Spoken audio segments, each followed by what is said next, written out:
Mais um Espiritualidade da Ação, que é um trabalho bonito de reunir pessoas de várias tendências religiosas.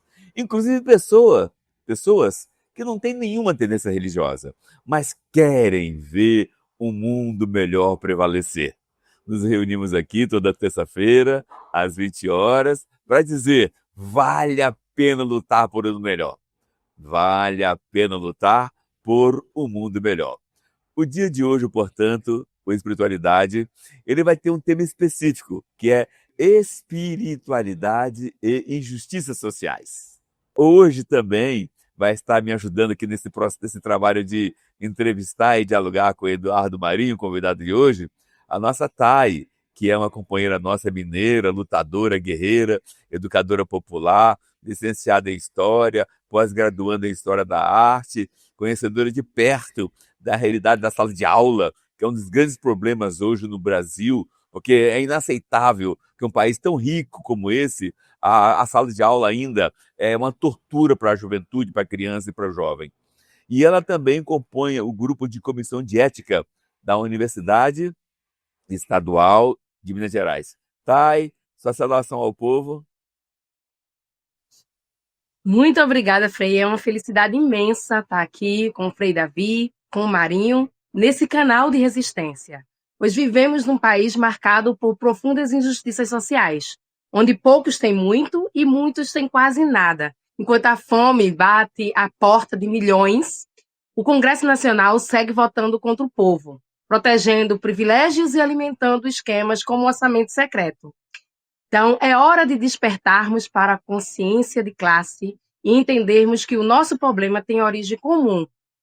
Só com consciência coletiva, né, e mobilização popular, vamos transformar essa realidade.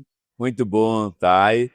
O nosso convidado de hoje é o querido irmão de muitos anos, Eduardo Marinho. Ele é um artista plástico, escritor, ativista social, filósofo brasileiro, conhecido como filósofo das ruas e alguém que está apaixonado por uma política mais limpa, contra a corrupção. Em vários partidos que parecia ser o partido que deveria lutar contra a corrupção, não estamos vendo isso com tanta qualidade como queria. Eduardo, sauda seu povo aí, meu irmão.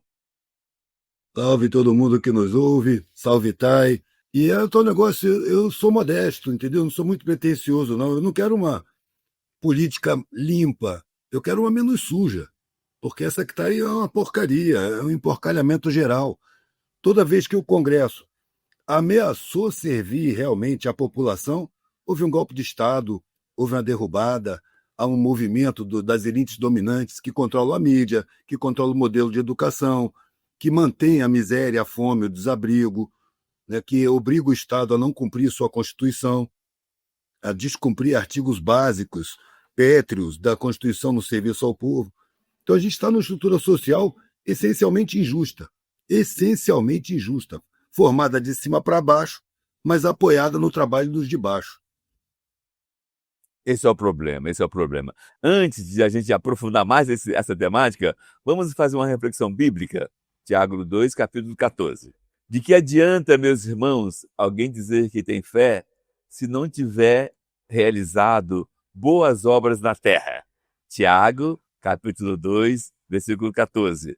Meu irmão Marinho, é uma alegria danada estar com você aqui, muito, muito alegria. E com certeza o que você falou é o que nós sentimos. O nosso Congresso está perdido, conscientemente perdido, contra o povo, onde a gente percebe que amplia muito a miséria e amplia muito a riqueza dos ricos. Este programa que o ICL lançou, Somos 99%, está incomodando muito os grandes. É inaceitável que 1% leve quase tudo que é riqueza do Brasil e 99%, que inclui a classe média, é muito penalizada. Queremos combater essa situação e vamos lutar com unhas e dentes para mudar essa realidade. Eduardo Marinho, na sua opinião, por que você, na sua opinião, os super ricos insistem em explorar o povo, não permitindo igualdade no pagamento dos juros? Ou melhor, no pagamento dos impostos. Os mais podres de rico da nossa sociedade são herdeiros dos senhores de escravos. Eles são acostumados a ganhar sem trabalhar, a explorar a fundo perdido o trabalho das pessoas até o talo, sem pagar nada. Isso ainda é um resíduo do escravismo na nossa sociedade, no controle da nossa sociedade. Porque você mantendo o povo desinformado, ignorantizado, com educação enquadradora que se prepara somente para o mercado, é mercado de consumo, mercado de trabalho, não para tomar consciência, não há uma sensibilização, não há um preparo para as crianças encararem uma estratégia de mídia pesada, de publicidade, marketing ideológico na cabeça delas. A gente tem que se preparar contra a desinformação da mídia, contra a indução a valores falsos, contra o plantio de objetivos de vida puramente materiais, totalmente sem espiritualidade nenhuma, para continuar servindo a esse punhado de podre de rico. É a consciência popular que pode resolver isso. Tem que vir de baixo, como uma planta que começa na raiz, para poder crescer. O problema é que essa galera tem consciência da força que o povo tem. Então, mantém com todas as forças essa ignorantização, essa alienação, esse massacre midiático, publicitário, ideológico, formando valores falsos, objetivos de vida vazios, comportamentos programados, a ideia da disputa, da competição, porque a vida não é uma competição, a vida é uma toada, é uma dança, é uma música. A gente tem que levar a vida e não competir, não tem que vencer na vida. Isso são ideias plantadas. Então as pessoas pensam como as empresas querem, como interessa às empresas, e se frustram, né? À toa o consumo de toneladas de antidepressivo todo dia. Nem os que conseguem vencer na vida escapam da angústia de uma vida vazia, porque são objetivos que não satisfazem a alma. Aí a gente tem que lembrar da espiritualidade em ação, não na teoria. Na teoria fica fácil ser hipócrita, agora na ação não. A ação é a prática cotidiana, é onde você prova o que você é. Você bota à prova a sua espiritualidade no comportamento cotidiano. Verdade, Marinho. Né? O Congresso continua passando por cima do povo e precisamos assumir, sim, esse protagonismo. Então, Marinho, o censo 2022, né, do IBGE, mostra que a abertura da rede de esgoto atingiu cerca de 62,5% da população. Porém, mais de 49 milhões de brasileiros, ou seja, 24,3% da população, ainda vivem em locais sem saneamento adequado. Porque a falta de acesso ao saneamento básico e à água potável ainda é um problema tão grave em um país com tantos recursos naturais como é o Brasil. A ação da vida é uma forma de facilitar o controle. Você tendo a vida precarizada, tendo necessidades não atendidas, você cria um caldo de cultura que é fácil de manipular, é fácil de enganar, é fácil de dividir. A formação das mentalidades se dá classe a classe. A classe de cima, vamos dizer assim, os ricos visíveis, porque os podres de rico a gente não vê, não são visíveis, eles estão por trás das cortinas, dos bastidores, né, nas coxias do teatro. Os ricos de cima estão preparados para sentir superioridade e explorar sem freio as pessoas mais pobres. A classe média vive na ilusão de vencer na vida, tem seus direitos garantidos e acesso a alguns privilégios. É uma classe fácil de chantagear. E isso tudo, eu acho que chega aos 30% da população. Os outros 70% é da classe média baixa, os pobres, os trabalhadores e os abandonados, né? O lumpen proletariado. Essa massa da população, ela é mantida sem direitos, ela é mantida em situação de abjeção, de inconsciência, de desinformação completa, para ser exatamente fácil de enganar, de jogar uns contra os outros, de estimular a competitividade. Ainda tem espaço para chegar nessas igrejas aí neopentecostais, ou sei lá que ramo é, e convencer as pessoas de que toda essa pobreza é culpa dos pobres. Não se questiona a estrutura da sociedade. Você é pobre porque Deus quis assim, porque você está em pecado. E se você estiver bem com Deus, pagar bem o dízimo direitinho, frequentar a igreja e agradar a Deus, aí Deus vai te dar riqueza. Essa mentalidade ela é abraçada e aceita pela mídia. Por isso que esses caras estão tão fortes no Congresso. Se fosse a mentalidade mais libertária, eles não teriam esse espaço todo na sociedade. Entendeu? É uma atividade alienante, né, que dispersa a atenção das pessoas do foco central, que é a estrutura da nossa sociedade. Que nós é que construímos, os de baixo. Nós que construímos essa estrutura. Só que, comandados pelo de cima, a gente constrói uma estrutura que favorece os de cima e sacrifica os de baixo. As pessoas sentem impotência, sentem incapacidade, se sentem sem condição de modificar nada. Não percebem que as coisas partem de baixo. Acham sempre que as coisas vêm de cima. A começar de Deus. Deus é que vai dar a riqueza. Eu, pelo que eu vejo, o convívio das pessoas que têm mais dinheiro que eu já vi na minha vida, eu acho que seria uma sacanagem Deus dar muito dinheiro para alguém, porque estraga a vida da pessoa. Quem tem demais perde a paz, perde a confiança na humanidade, se cerca de interesseiros, de falsidade, fica arrogante, fica desconfiado, perde qualidade de vida, perde qualidade de relações e entra em angústia profunda, sem perceber. Entendeu? Quem tem Exatamente. demais, É a acredita, e ganância. precisa da vida, é o suficiente para viver com dignidade. É ter o que comer com decência, ter o que vestir, onde morar, ter acesso a uma boa escola, a uma boa formação, a boas informações, a um lazer, a refinamento artístico, ao desenvolvimento da percepção de senso crítico e autoestima. É disso que a gente precisa. Você falou muito bem aí, dando esse quadro. E aí, irmão, nós que queremos uma política mais justa, eu acho que você e todos nós nos sentimos assim atacados quando a Câmara Federal aprova essa porcaria chamada de PL da devastação, que é o PL 2159 de 2021. A Câmara aprovou essa porcaria, que é um atentado à natureza, um atentado aos pobres, um atentado ao cosmo, um atentado a Deus. Marinho, o que fazer para o nosso povo eleger senadores qualificados na próxima eleição, eleger deputados qualificados na próxima eleição? O problema é que quando a gente fala em política, a gente lembra logo de partido. E política não é partido. Partido é uma fração da política. Se você tem uma banda, se você tem um clube de futebol, um time, você tem uma coletividade numa sala de aula, ali você tem política. Política vem de polis. Muitas pessoas dão em política. Tem política em qualquer grupamento coletivo.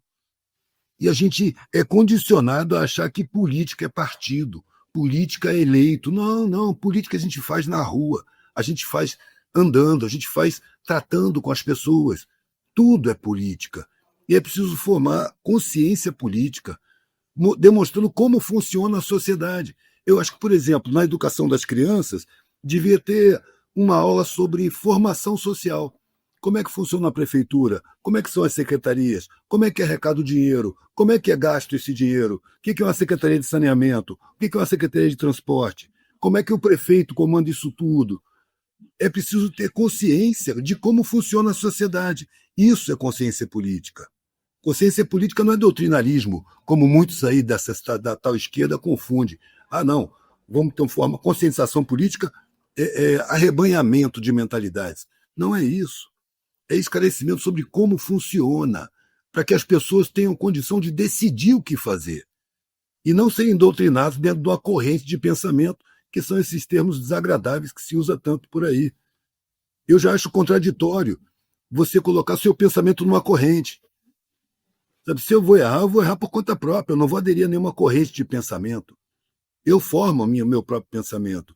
Eu posso beber nas fontes, em várias fontes, mas eu quero formar o meu próprio pensamento. E por isso eu acho que é preciso respeito com a formação das pessoas. Você diz como é, e a pessoa vai concluir. Se você disser direitinho, ela vai concluir pelo mais lógico, pelo mais limpo, pelo mais lúcido. É preciso mostrar como a sociedade funciona, porque nós nunca tivemos um Congresso verdadeiramente representativo da população. Sempre 2/3 do Congresso representa um punhado. Vamos dizer que 100 mil brasileiros ricos estão representados dentro desse Congresso. Estão representados por 70% do Congresso. 30% tenta representar os 200 milhões restantes. Não vai ter força, não vai ter condição. Continuam as comunicações na mão da mídia empresarial, não há investimento do Estado numa mídia isenta de interesses empresariais, porque seria a mídia ideal. Quando o jornalismo é preso por publicidade, ele não dá as notícias como deveria, entendeu? Ele dá notícias que interessam aos anunciantes, às grandes empresas, aos bancos, às mega empresas mineradoras, às fabricantes de transgênicos, de veneno agrícola. Então, a mídia está sempre escondendo os podres da sociedade e apresentando os que são bons como os ruins. Olha o que a mídia fala do MST. Não sei se você sabe que tem país chamando o MST e cedendo espaço para o MST levar o conhecimento que foi desenvolvido na agricultura orgânica, que é a agricultura saudável, aquela agricultura que preserva o agricultor e preserva o consumidor.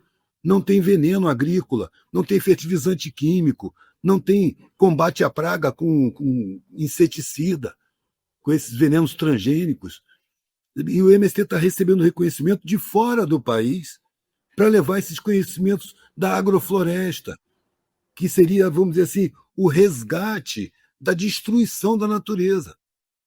É preciso desenvolver formas, a nível de Estado, de produção de alimentos que não sejam tão nocivas. A quem interessa o PL do desmatamento? Não é aos podres de rico? Não é aos madeireiros?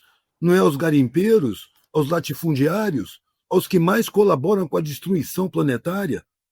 Eles estão dentro do Congresso mandando. Os zumbis dele estão lá dentro, descaradamente. E falando em democracia ainda por cima. Sabe, falando de liberdade de expressão, para poder difamar, para poder cometer crimes.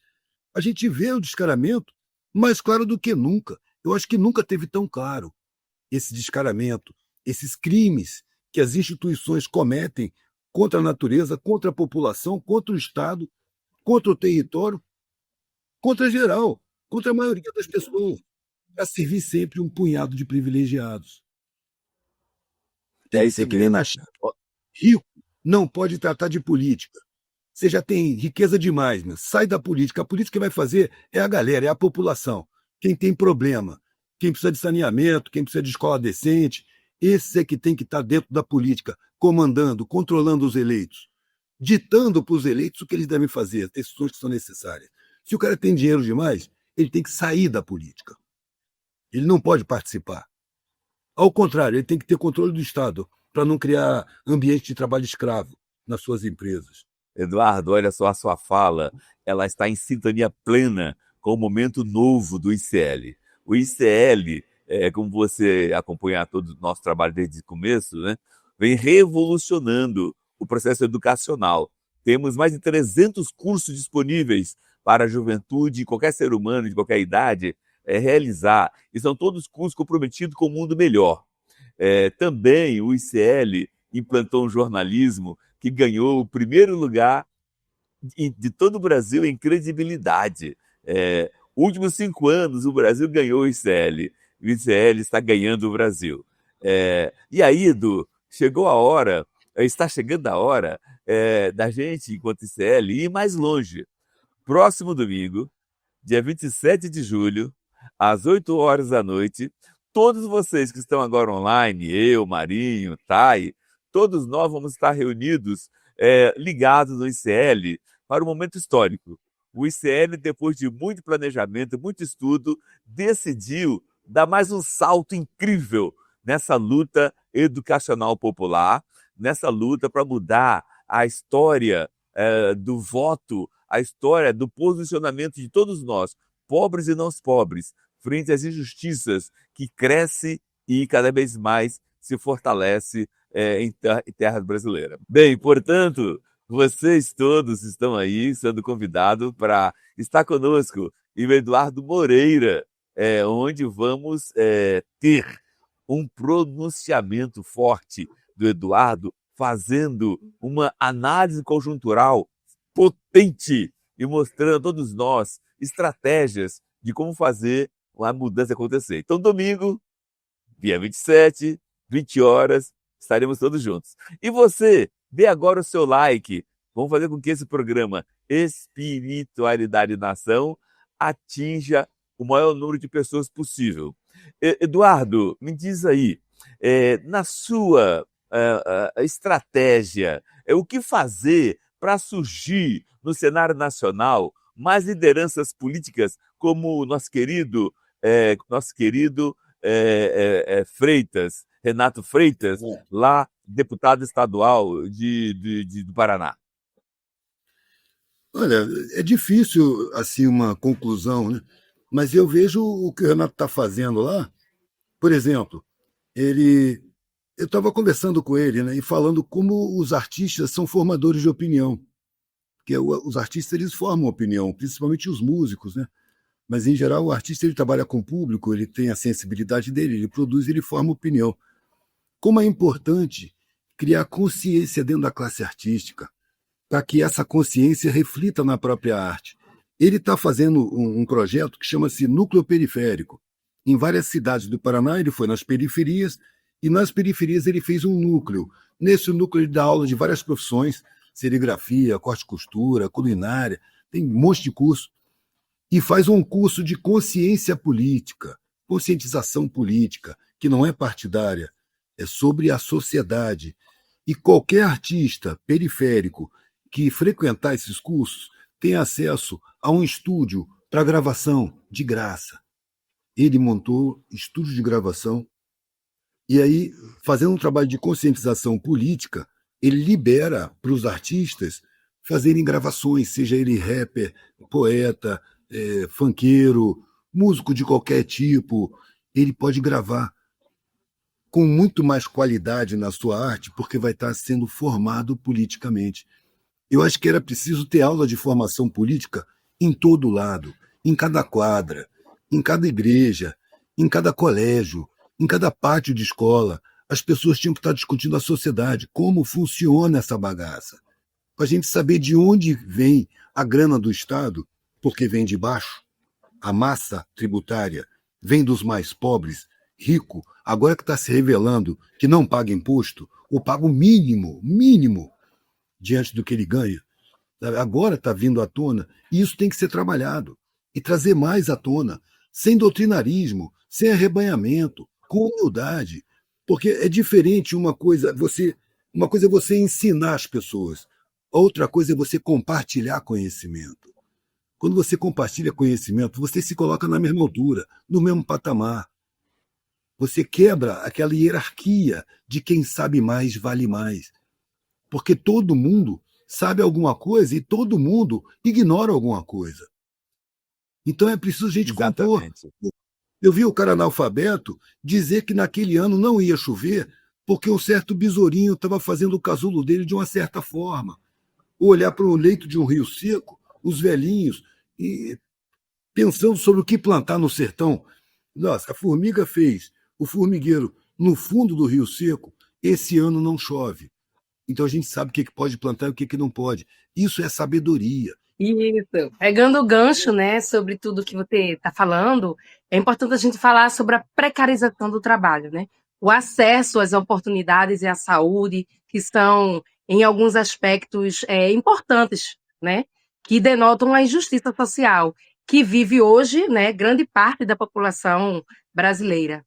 Eduardo, você acredita que a herança histórica do período colonial e da escravidão, né, ainda influencia essas desigualdades sociais que ainda existem em nosso país? Mas completamente, sem a menor sombra de dúvida. A gente vê isso na rua, vendo o sentimento das classes abastadas, o pavor dos pretos. Sabe, como se vai atravessar a rua, chega um preto do lado, a pessoa se encolhe. Sabe, é uma herança e precisa ser superada. Sabe, precisa ser superada com convívio. É preciso empoderar as pessoas da base. Dar acesso mesmo.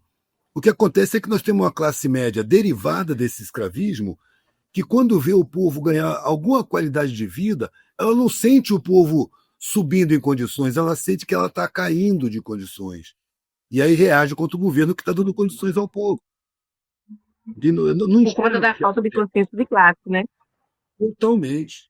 Nosso horário está acabando, Mas antes da mensagem final do Eduardo, bem breve, e antes da mensagem final da Thay, eu quero passar para vocês mais um texto bíblico, que o espiritualidade de nação é linkar mesmo a força da espiritualidade com a nossa ação. Aprendei a fazer o bem, procurai a justiça, ajudai o oprimido, fazer justiça ao órfão, tratai da causa da viúva. Isaías 1:17. Edu, a partir desse texto bíblico, sua mensagem final, e também Thay, a partir desse texto bíblico, sua mensagem final. Olha, você fazer o bem, fazer bem feito, andar de acordo com a sua consciência, dar a mão a quem está no chão, ser solidário a quem sofre, isso faz bem à saúde, isso faz bem para a qualidade de vida, isso faz bem para tudo, para si e para o coletivo, para a harmonia social que a gente busca há milênios, ainda tem alguns milênios para andar, para chegar. Porque o objetivo da humanidade é a harmonia social, a harmonia planetária. E eu acho que a partir dessa harmonia planetária, a gente vai perceber que existem civilizações planetárias espalhadas pelo universo inteiro, muitas moradas na casa do Pai, entendeu? E a gente vai começar a se relacionar com outras civilizações, porque a gente vai ter tido o direito de entrar em contato. Enquanto a gente estiver massacrando os irmãos, enquanto tiver gente abandonada, gente na miséria, com fome, enquanto tiver guerra por disputa de grana, as guerras são disputa de grana, são disputas econômicas. Enquanto tiver isso, a gente não vai ter direito de conhecer a amplitude do universo. Eu acho que a gente caminha para alcançar essa condição. Mas antes de chegar, tem muito trabalho para fazer. Tem milênios para trás e milênios para frente. A vida é um passo numa caminhada infinita. Eu só quero que o meu passo seja dado do jeito que eu quero, na direção que eu escolhi, e não do jeito que a sociedade tentou me impor sob pressão, me enquadrando. Muito bom. Fazendo isso, estou colaborando com a caminhada humana. Nosso horário estourou. Tá, sua mensagem bem breve, tá? Que nosso horário estourou. Gente, e a gente só pode fazer isso com muita consciência coletiva, com muita mobilização, né, popular, para que a gente possa transformar essa realidade. Cheiro para todo mundo!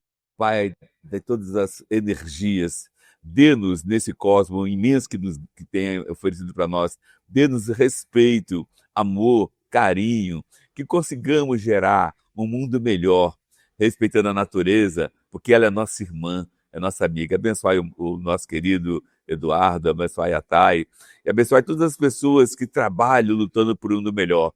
E assim, Pai, a justiça social possa ser algo perfumoso, algo bom, algo agradável para todos os cidadãos. Nós pedimos em nome do Pai, do Filho e do Espírito Santo. Amém. O ICL foi o único veículo de imprensa monitorado e perseguido pela ABIN paralela de Jair Bolsonaro. Nas mais de 1000 páginas do relatório da Polícia Federal, só o ICL aparece como veículo de imprensa. O motivo, todos vocês sabem. O jornalismo independente, que não tem patrocínio, nem verba de empresas, nem de governo, e fala o que tem que ser falado. Eles tentaram destruir o ICL, mas eles não conseguiram. Agora, o pior para eles ficou guardado para depois. Mais especificamente para o dia 27 de julho. É nesse dia que eu vou anunciar as novidades mais revolucionárias da história do ICL. O início de um novo capítulo do ICL.